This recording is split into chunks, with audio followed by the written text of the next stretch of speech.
Playful words, yes.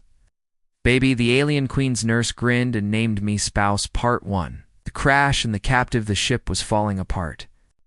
Kong Doyan held onto his seat as fire and smoke filled the rescue vessel. Red lights flashed everywhere. Alarms screamed in his ears. He could hear the other crew members shouting, but their voices grew quiet one by one. Doyon was a medic. He was 28 years old and had joined the Earth Coalition to help people. He never thought he would die on some unknown moon in the middle of space. The ship hit the ground hard. Everything went black. When Doyon opened his eyes, he was alone. The ship had broken into pieces around him. His body hurt everywhere, but he was alive. He crawled out through a hole in the metal wall and stood on strange ground. The moon was like a desert. But not like any desert on Earth. The sand was purple, and tall crystal rocks stood everywhere like frozen trees. 2 suns hung in the orange sky. The air was thin, but breathable. Doyon checked his emergency bag. He had water, some food, medicine, and his medikit. He also had a small translator device that could help him understand alien languages. It was not much, but it was something. He started walking. He did not know where he was going, but staying near the crashed ship seemed like a bad idea. Maybe there were people on this moon. Maybe they could help him. After many hours of walking, Doyon saw something strange. There was a camp in the distance. Tents made of silver cloth stood in a circle, and there were figures moving around them. Doyon walked closer, hiding behind the crystal rocks. As he got nearer, he could see the figures clearly. They were tall beings with silver skin and long white hair. Their eyes glowed in different colors. They wore armor that looked like it was made from starlight. These were aliens. Real aliens. Doyon had heard about different species in the galaxy, but he had never seen one up close. His heart beat fast with fear and wonder. Then he saw something that made him stop breathing. In the center of the camp, a figure lay on the ground. This one was different from the others. She wore a crown made of blue crystals. Her silver skin was pale, almost gray, and there was blood. So much blood. The other aliens stood around her, speaking in worried voices. Some of them were crying. Doyon did not need his translator to understand that this person was important. Very important. He watched as an alien with amber-colored eyes knelt beside the fallen figure. This one was female too, with kind features and gentle hands. She was trying to help, but nothing seemed to work. Doyon was a medic. He could not just watch someone die before he could think about what he was doing. He stepped out from behind the rocks and walked toward the camp. The aliens saw him immediately. They raised their weapons and pointed them at his chest. They shouted words he could not understand. But Doyon did not stop. He held up his hands to show he meant no harm. Then he pointed at the fallen alien and at himself. "I can help," he said. "I am a healer." His translator device buzzed and repeated his words in an alien language. The aliens looked at each other. They seemed confused. Humans were rare in this part of the galaxy. Most of them had probably never seen one before. The alien with amber eyes stood up. She looked at Doyon with curiosity, not fear. Then she said something to the others. They lowered their weapons slowly. She waved Doyon forward. Doyon ran to the fallen alien and knelt beside her. Up close, he could see that she was beautiful, even while dying. Her face was elegant and proud, but her breathing was weak, and her skin was turning gray. He looked at her wound. It was a deep cut on her side, probably from a blade. But the wound was wrong. The edges were black, and dark veins spread from it like spider webs. Poison. Duhain had seen something like this before. Not exactly the same, but similar. Back on Earth, there was a creature called a box jellyfish. Its poison did something like this to human bodies. He opened his medic bag and searched through it. His hands were shaking, but he found what he was looking for. A small bottle of antivenom. It was made for Earth poisons, but chemistry was chemistry. Sometimes things worked across species. It was a risk. But if he did nothing, this alien would die. He looked at the amber-eyed alien. "I have medicine. It might work." or it might not. But she will die if I do nothing, the translator buzzed. The amber-eyed alien stared at him for a long moment. Then she nodded. Duhan gave the injection. He cleaned the wound and wrapped it carefully. Then he waited. Minutes passed like hours. The other aliens watched in silence. Nobody moved. Then the fallen alien took a deep breath. Her skin began to return to its normal silver color. The black veins started to fade. It was working. The aliens around Dojan started talking excitedly. Some of them laughed with relief. Others fell to their knees in thanks. The amber-eyed alien looked at Dojan with wide eyes. Her face showed something like amazement. Then the dying alien opened her eyes. They were the most beautiful eyes Dojan had ever seen. Deep blue, like the ocean at night, filled with stars. She looked at Dojan with confusion at first, then curiosity, then something he could not name. She spoke weakly, her voice like music. Doyan's translator buzzed. She asks who you belong to. It said Duhan was exhausted. He had not slept in 2 days. He had survived a crash. He had just saved an alien's life. His brain was not working properly in Korean. When his little sister Hannah asked if he was okay, he always answered the same way. It was a joke between them, a way of saying yes with love. So when the beautiful alien asked who he belonged to, his tired brain did something stupid. He said automatically, "Yes, baby." The amber-eyed alien's face went still. Then slowly, very slowly, a grin spread across her face. It was not a friendly grin. It was the grin of someone who had just won a game. She turned to the other aliens and spoke, loudly. Doyen's translator buzzed with her words.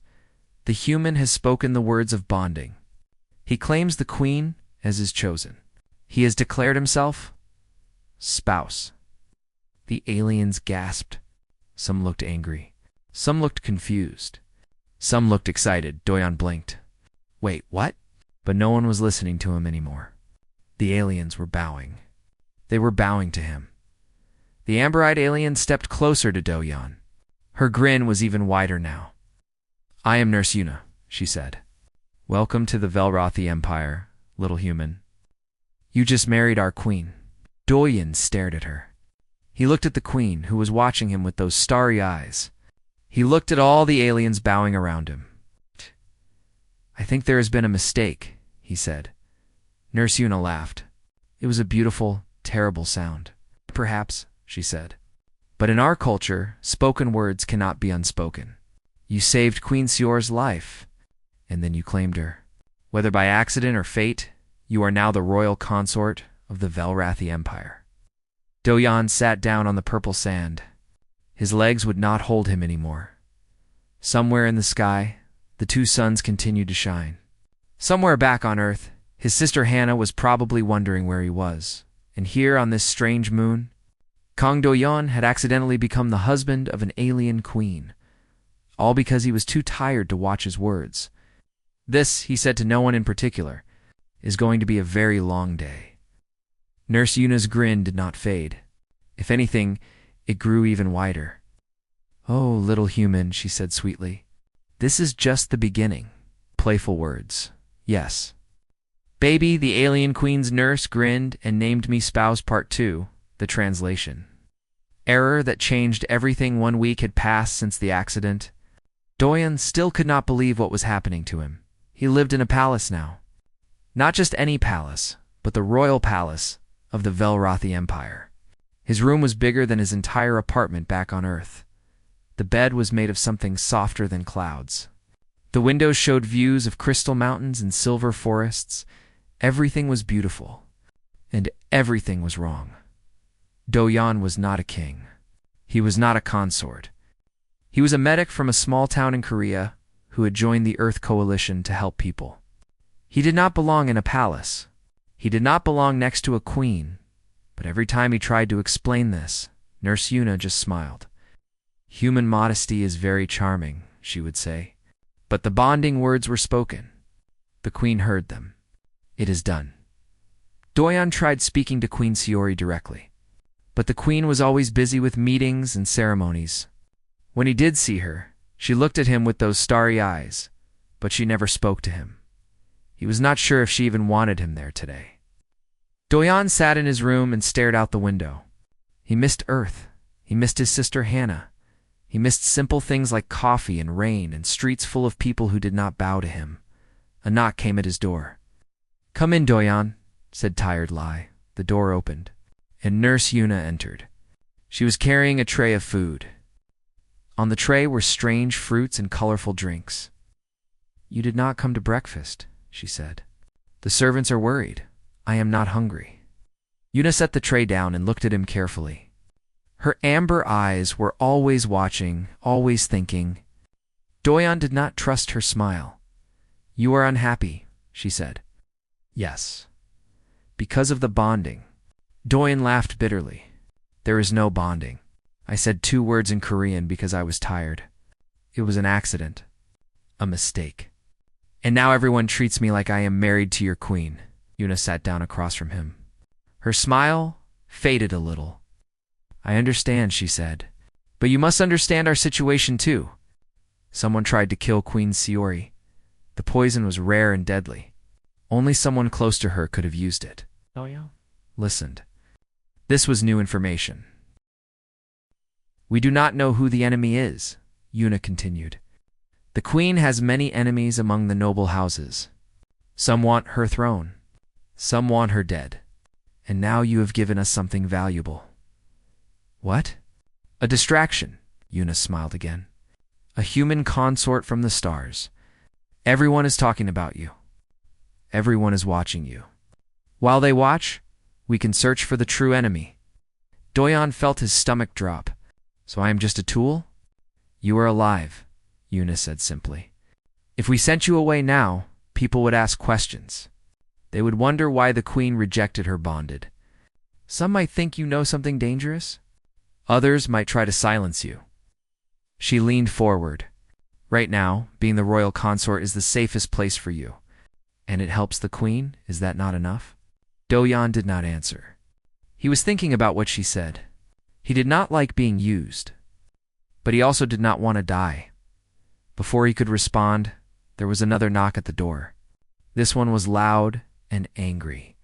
The door burst open, and 2 Valrathi soldiers entered. Between them was a human man.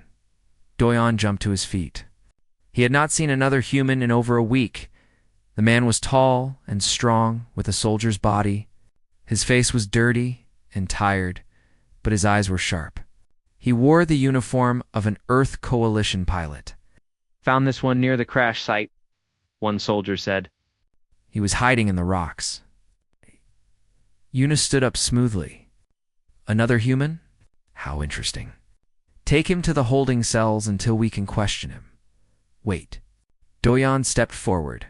"Let me talk to him first, please." Yuna raised an eyebrow. "Why? Because he's human.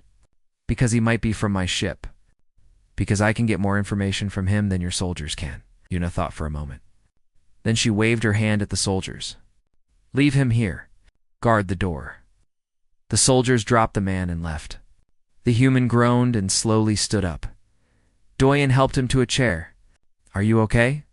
What is your name?" The man looked at Doyan. Then he looked around the fancy room. His eyes went wide. "You are the medic," he said. "Kang Do-young. I heard about you on the radio before the crash. You were on the rescue team, yes. And you?"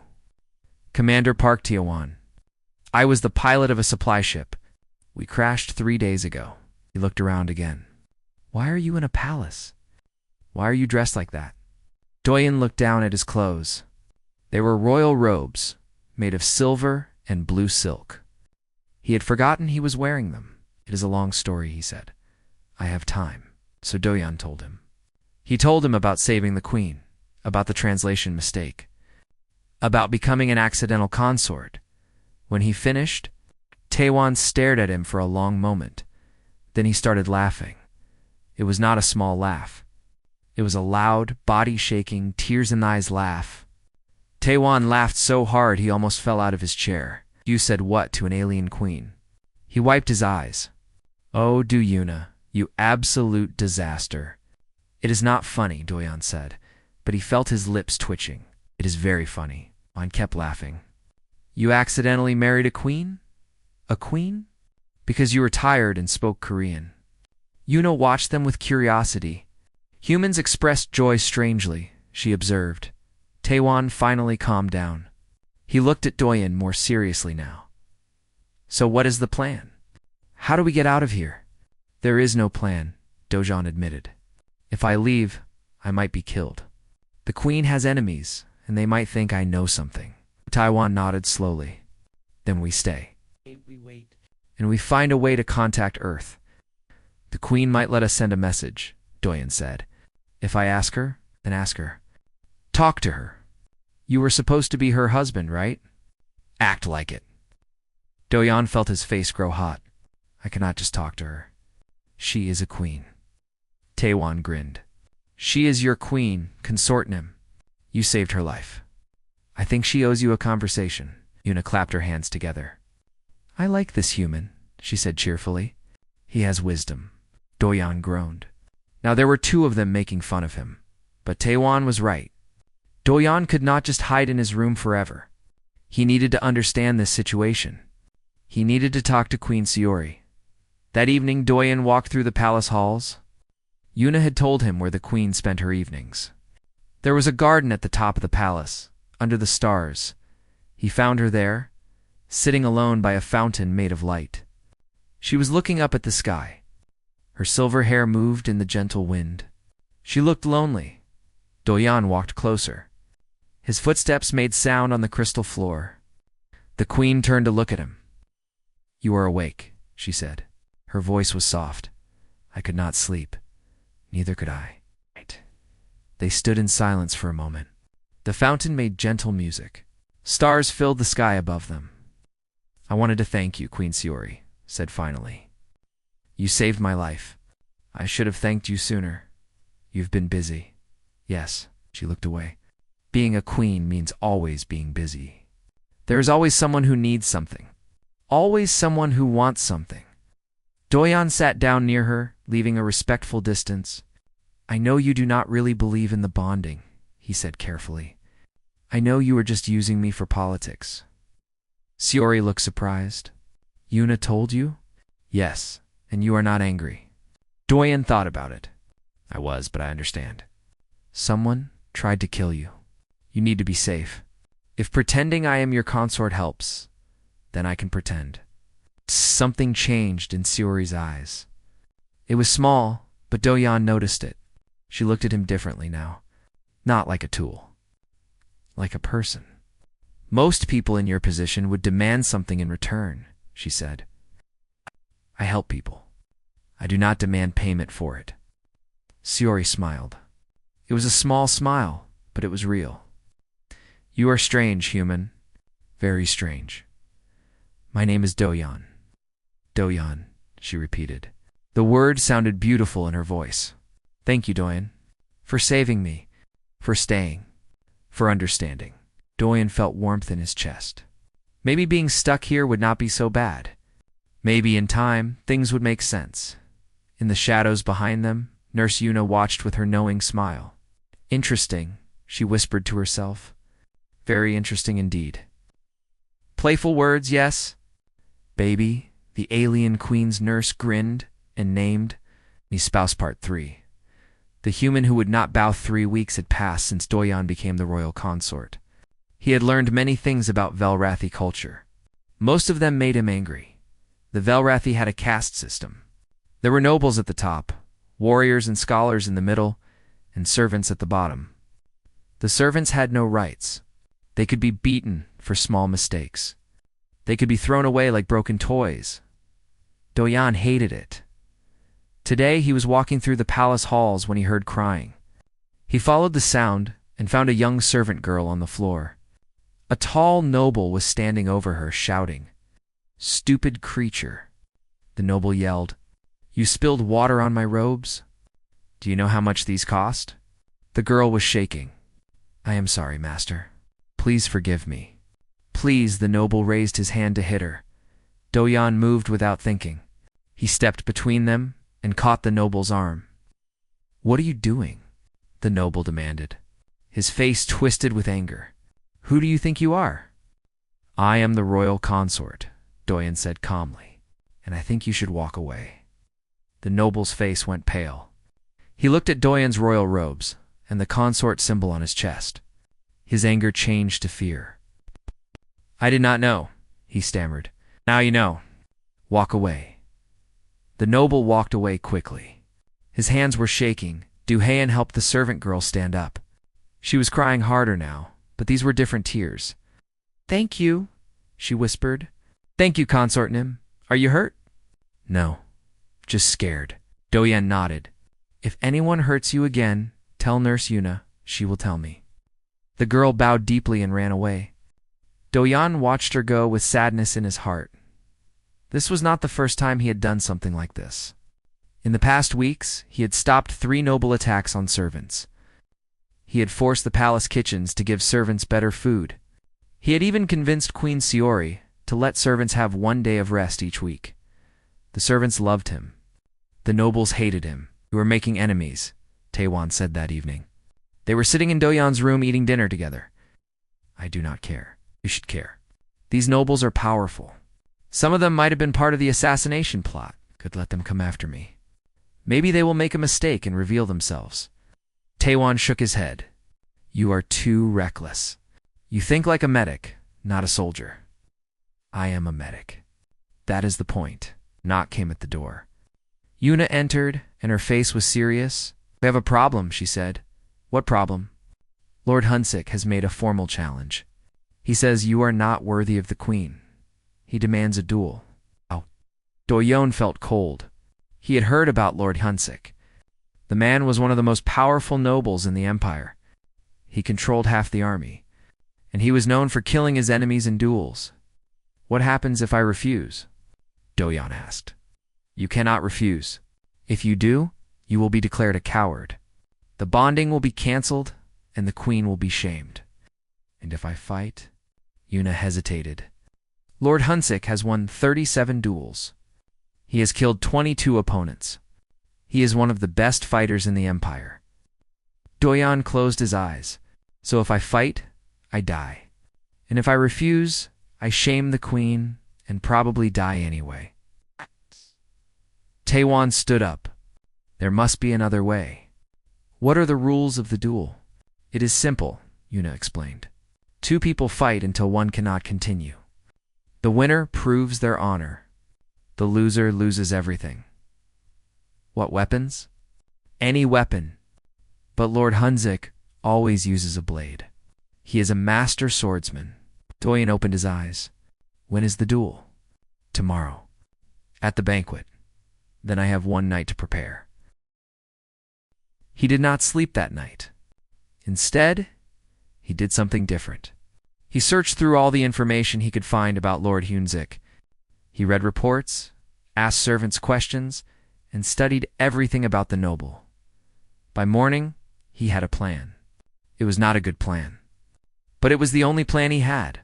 The banquet hall was full of nobles. They sat at long tables, eating and drinking and laughing. At the center table sat Queen Siori, dressed in her finest robes. Her face showed no emotion. Doyen entered the hall and everyone went silent. He walked to the center, where Lord Hunsik was waiting. Lord Hunsik was tall and strong. His silver skin was marked with old battle scars. His eyes glowed red with hatred. "Oh, the human comes," Hunsik said loudly. "I expected you to run away like the animal you are." "Sorry to disappoint you," Doyen said. "You will be sorry soon." Hunsik drew his blade. It was long and sharp, made of crystal that glowed with inner light. "Let us see how long a human lasts against a real warrior." Doyen did not draw a weapon. "He had none," Hunsik laughed. "You come unarmed? Are you stupid or just tired of living?" "Neither." The duel began. Hunsik attacked with perfect form. His blade moved like water, flowing from one strike to the next. He was a master, beautiful, deadly. Doyen did not fight like a master. He fought like a street brawler from the back alleys of Seoul. When Hunsik struck high, Doyen ducked low. When Hunsik thrust forward, Doyen dodged sideways.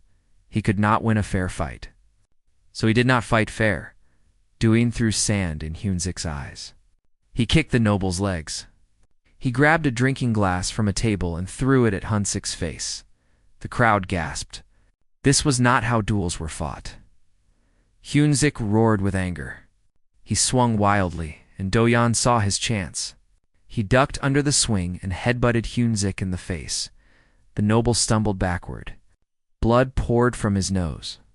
His perfect composure was broken. "You animal," Hunzik screamed. "I will kill you." He lunged at Doyen with all his strength, but his anger made him sloppy. Doyen grabbed his arm and bit down hard on his wrist. Hunzik screamed and dropped his sword. Doyen did not pick it up. Instead, he started talking. "I found something interesting last night," he said loudly. The whole hall could hear him. "In Lord Hunzik's quarters, hidden in a locked box, I found a bottle. The bottle contained Velrathi death poison. The same poison that was used to try to kill Queen Siori." The hall went completely silent. "I am just a medic," Doyen continued, "but I know poisons. I studied them. I analyzed them. And I can tell you that the poison in Hunzik's quarters matches exactly the poison from the Queen's wound." Hunzik's face went white. "That is a lie." "You are lying, am I?" Doyen looked at Queen Siori. "Your Majesty, if you search his quarters, you will find the truth." Suori stood up slowly. Her eyes were cold as ice. "Guards, search Lord Hunzik's quarters." Now, the guards moved quickly. Hunzik tried to run, but more guards blocked his way. "No, this is a trick. The human is lying," Hunzik screamed. "I am a lord of the Empire." "You cannot. You tried to kill me," Siori said quietly. Her voice was calm, but Doyen could hear the anger underneath. "You tried to take my life, and now you insult my consort in my own hall." She walked down from her table and stood before Hunzik. Even though he was bigger than her, he seemed small in her presence. "The duel is over," she said. "The royal consort wins." The nobles began to whisper. Some looked shocked. Some looked impressed. Some looked afraid. Doyen stood breathing heavily. His body hurt everywhere. He was covered in Hunzik's blood and his own sweat, but he was alive. Siori walked to him. Up close, he could see something new in her eyes. It was not just gratitude. It was not just curiosity. It was respect. "You called me your wife," she said softly. "During the fight, when you revealed the truth about Hunzik, you said he tried to kill your wife?" Doyen blinked. He did not remember saying that. The words had just come out. He started. "It is okay," Siori said. A small smile touched her lips. "I think I am beginning to understand why Yuna found you interesting." She turned and walked away, leaving Doyen standing in the middle of the hall. Behind him, Nurse Yuna appeared with her eternal grin. "Well done, little human," she whispered. "Well done indeed." Doyen looked at her. "Did you know about the poison?" Yuna's grin widened. "I suspected, but I needed proof, and I needed someone brave enough to find it. You used me. Yes. But you also saved the Queen again." Again, she patted his shoulder. "You are very useful, Consortium. Very useful indeed." Doyen should have been angry, but he was too tired to feel anything except relief. He had survived another day in the Velrathi Empire, and somewhere along the way, he had stopped pretending to be the Queen's consort. Somewhere along the way, it had become real. At least a little bit. Playful words. Yes. Baby, the alien Queen's nurse, grinned and named Emmy Spouse Part 4. When stars align, war came to the Velrathi Empire like a storm. It came fast and angry, without warning. The Keth Dominion was a rival empire on the other side of the galaxy. They were tall, insect-like creatures with hard shells and cold hearts. They had been enemies of the Velrathi for 1,000 years. Now they were attacking Doyen. Stood on the bridge of the warship Eternal Dawn. He should not have been there. He was a medic, not a soldier. But Velrathi tradition demanded that the Queen's consort stay at her side during war. Queen Siori sat in her command chair, giving orders to her fleet. She was magnificent in her battle armor. Her voice was calm and strong. Around her, officers ran back and forth, following her commands. Doyon felt useless. He did not know anything about space battles. He could not help with strategy or weapons or shields. All he could do was watch and try not to get in the way. "The enemy fleet is approaching," an officer announced. 300 ships. "They are heading for the colony on Reth 4. Move to intercept," Siori commanded. "Protect the colony at all costs." The battle began. Ships flew through space like angry stars. Weapons fired in all directions. Explosions lit up the darkness. Doyon watched the screens and tried to understand what was happening. He noticed something strange. "They are not attacking properly," he said quietly. Taewon was standing nearby. He had been given a position on the ship as a tactical advisor since he was an experienced pilot. "What do you mean?" Taewon asked. "They attack a planet, scan it, then leave. They are not trying to conquer. They are searching for something." Taewon looked at the screens more carefully. His eyes went wide. "You were right. I did not see it before, but you were right." Doyon walked closer to Siori's chair. He knew he should not interrupt a queen during battle. "But this was important, Your Majesty," he said carefully. "I think the Keith are looking for something on your planets. Something specific." Siori turned to look at him. Her eyes were tired from hours of battle. "What makes you say this?" Doyon explained what he had noticed. The pattern of attacks. The scanning. The way the Keth left each planet without fully conquering it. Ori listened. Then she turned to her officers. "Search our records. What could the Keth be looking for? What do we have that they want?" The officers searched. After a few minutes, one of them found something. "There is an ancient weapon," the officer said. "It was hidden by our ancestors thousands of years ago. The location was lost to time. But according to old stories, it was somewhere in this region of space." "What kind of weapon?" Siori asked. "A planet killer. Something that could destroy entire worlds with a single shot." The bridge went silent. Everyone understood what this meant. If the Keth found this weapon, they would use it. They would destroy the Valrathi homeworld. They would end the Empire forever. "I need to find it first," Siori said. "Before they do." Doyon looked at the battle maps again. His medic brain worked differently from a soldier's brain. He saw patterns that others missed. "I think I know where it is," he said. Everyone looked at him. "The Keth are avoiding one system," Doyon explained. "See here. They have attacked every system around it, but never this one. They are saving it for last." "That could be their staging area," Taewon argued. "No. Look at their flight patterns. They are circling around it like they are afraid of it. Like they know something is there, but they are not ready to face it yet." Suwari stood up from her chair. She walked to the map and looked at the system Doyon had pointed out. "It is called the Forgotten System," she said. "No one has been there in centuries." "The old stories say it is cursed, or protected," Doyon said. "Protected by something that kills anyone who comes close." "The weapon. Yes." Siori made her decision. "We go there now, before the Keth gather their full strength." The fleet moved. They flew through space toward the Forgotten System. As they got closer, strange things began to happen. Instruments stopped working. Engines became unstable. Some smaller ships had to turn back. But the Eternal Dawn pushed forward. They found it on a dead moon orbiting a dying star. A structure made of black metal, buried under ancient dust. The weapon, but the Keth found them too.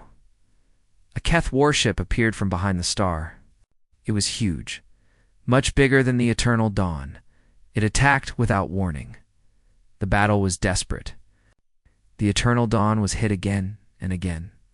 Fires broke out across the ship. Crew members were injured. Systems began to fail. Then the Keth boarded them. Insect warriors poured into the ship. They were fast and deadly, with sharp claws and thick armor. Velrathi soldiers fought them, but there were too many. Dojon found himself in the middle of the fighting. He was not a warrior, but he refused to hide. He helped wounded soldiers. He pulled people out of burning rooms. He did what a medic does. Then he saw it. A Keth soldier had broken through to the bridge. It was heading straight for Siori. She was fighting another enemy and did not see the danger. Doyon ran. He did not think. He did not plan.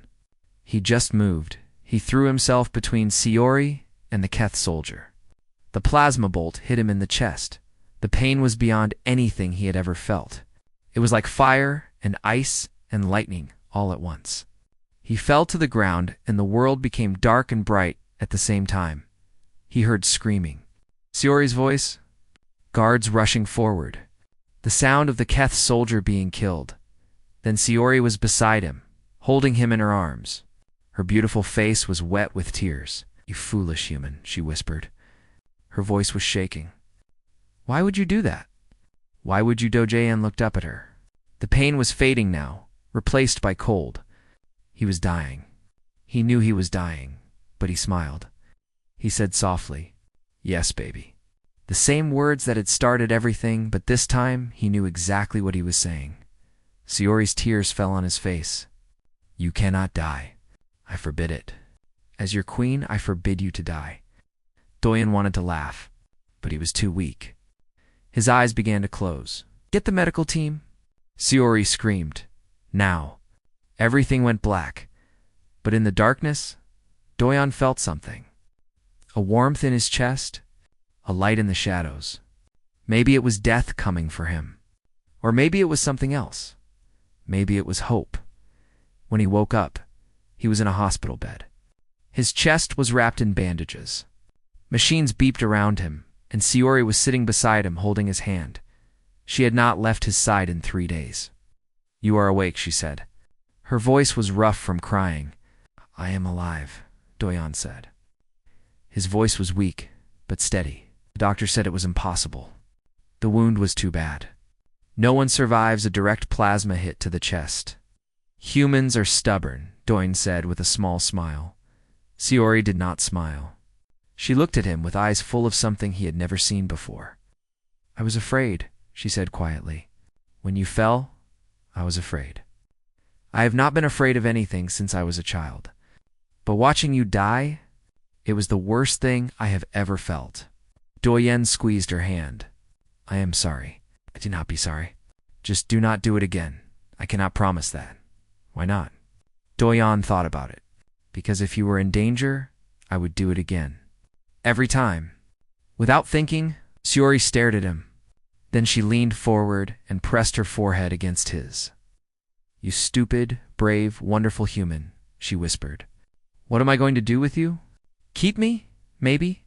Siori laughed softly. It was the most beautiful sound Doyen had ever heard.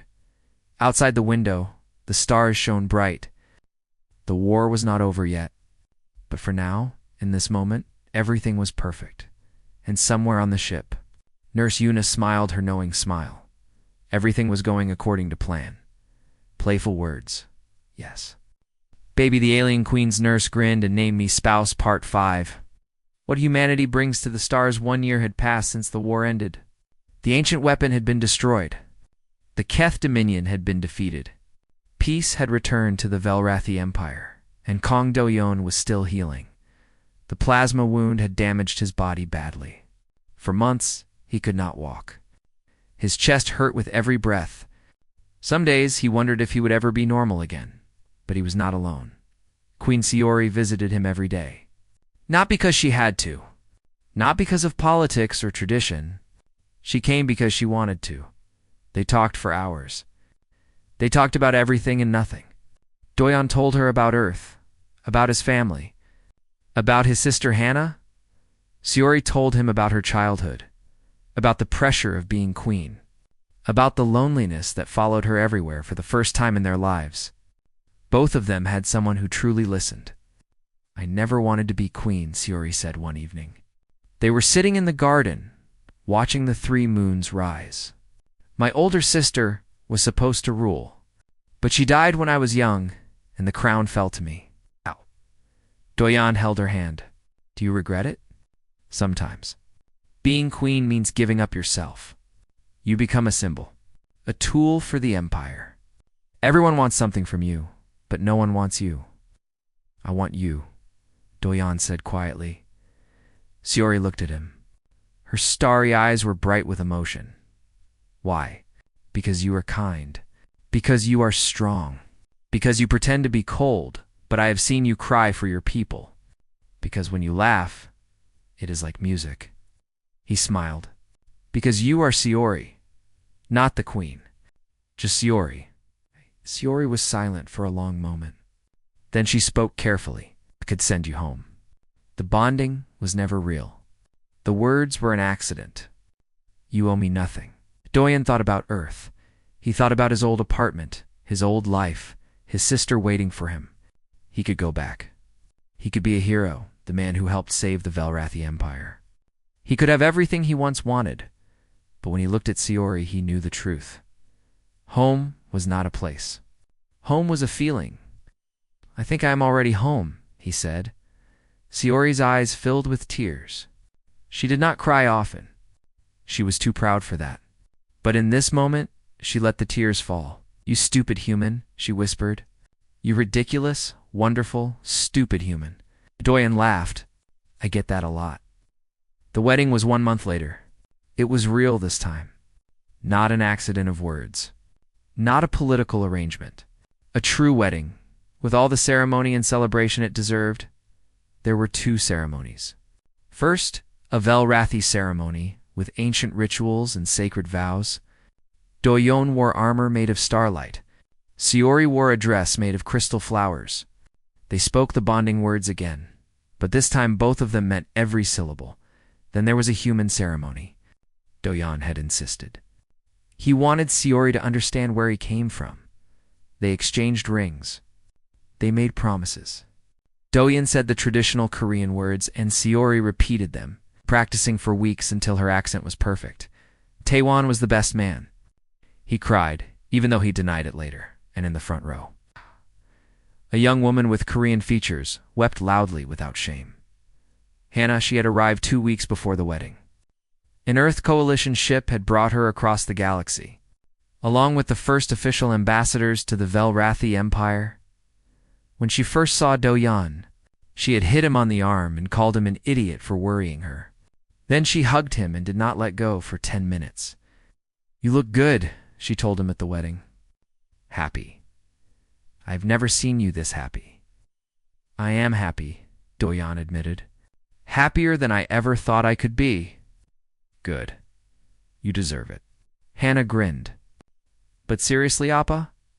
Marrying an alien queen? You could not find a nice Korean girl? The universe had other plans. Clearly. She looked at Sayori, who was talking with some nobles across the room. She is beautiful. Weird, but beautiful. I approve. Thank you for your permission, Doyan said dryly. You are welcome. Admiral Yoonji was also at the wedding. She was the first human to command a joint human Velrathi fleet, and she was not happy about it. Do you understand how much paperwork this creates? She muttered to Doyan. You married a foreign head of state? There are tax implications, immigration issues, diplomatic protocols. I have been filling out forms for 3 months. Sorry? No, you are not. No, I am not. Yoonji sighed heavily, but there was a small smile on her face.